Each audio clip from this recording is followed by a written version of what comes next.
yanking liberty, motherfucker! Hi. It is June 6th, 2017. And as it being June 6th, I'd like to say thank you for the old-timers that left their lives in the United States and elsewhere in the free world to fight tyranny on the beaches of Normandy today, D-Day. Thank you very much. Believe me, your deeds are felt every day in the most positive of ways. Well, anyway, today is a good day to do this, being that it seems like Europe is melting down into the same kind of mess it was back then. They're letting an enemy in, unvetted, unrestricted, and now they are wreaking havoc upon the citizens in Europe.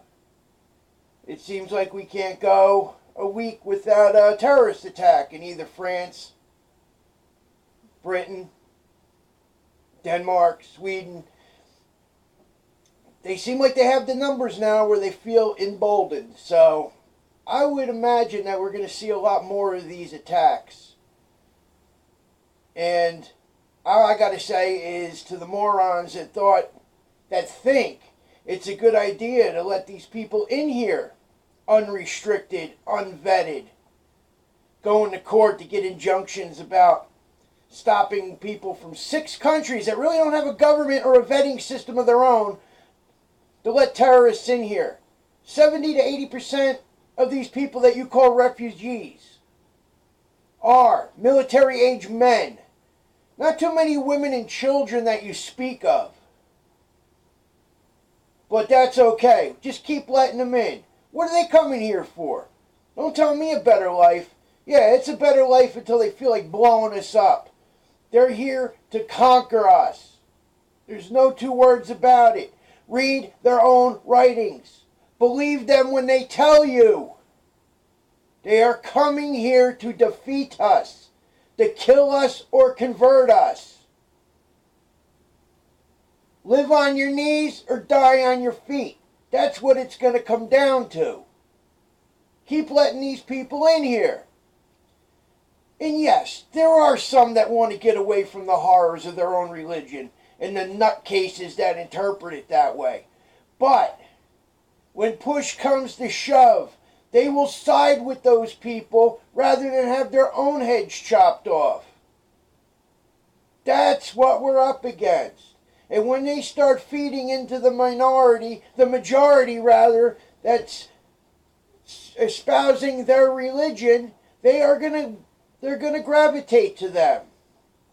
And then we're going to be left with a civil war in this country, fighting people that we should have never let here to begin with. How did people not understand that? It's not racism, it's not hatred, it's common sense. I don't hate these people, but if that's the life they want, stay where you are to have it. Our birthright is liberty. And that's what I want. I want my birthright. And it's been sullied for so long. You talk about Donald Trump, they're making a big deal. He got out of this Paris Accord with the carbon taxes. Oh, do you ever wonder why most of the world is angry that he got out of it? Because most of the world was expecting a payday off the United States. It was a wealth transfer. That's all it was. The one good thing about Obama doing these fucking treaties on his own, it didn't mean shit. Senate didn't ratify it, it don't mean shit. So Trump can write it right off. We're not doing it. Fuck you. And it's the smartest thing he done. We didn't sign over to this. It wasn't properly ratified. It doesn't count. And the rest of the world ought to know how our treaties are ratified. And you should have known right off the bat that if it wasn't ratified by the Senate, it wasn't going to mean shit. And that's the bottom line. It didn't mean shit.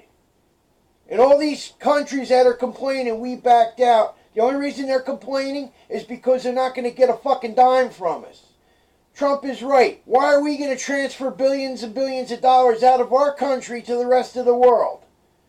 How come China didn't have to? They're the biggest polluters in the fucking world. They didn't have to do nothing until 2030, and it was just token things they were supposed to do. We have some of the cleanest coal in the world. Our scrubbers put out water vapor and carbon dioxide. Carbon dioxide, the shit you breathe out. When they look at core samples from the ice, they found out years ago, long before the Industrial Revolution, there was more carbon dioxide than there is now. It's maybe a blessing that we're making extra carbon because we're losing our atmosphere. We got holes in the ozone, don't we? We need that extra carbon. It's leaving. Every 10 years, we're supposed to be cooked. Was it 30 years ago when I was a kid, we were supposed to be frozen in an ice age? Where's all that? This is how they do it. This is how they decide how bad the state of the world is with the environment. They look at data. They put the data through the models. They have test models. And the test models they don't like, they just throw away and say, here's your results. It's the most fixed shit you ever seen. And nobody's explained to me how Al Gore, George Soros, and a bunch of other leftist billionaires giving them billions of dollars of taxpayer money and spread it out through the rest of the world and destroying our industrial base when it's one of the cleanest is supposed to help the world when you have China and India, big polluters that don't have to do anything. It's called the Fuck America plan. Why don't you just say it? It was to screw America. Obama took on any treaty. He took on anything that would hurt this country. Anything that was a kick to our balls, he would take it. He would sign on to it. And when Congress and the Senate knew better, he would take it on his own.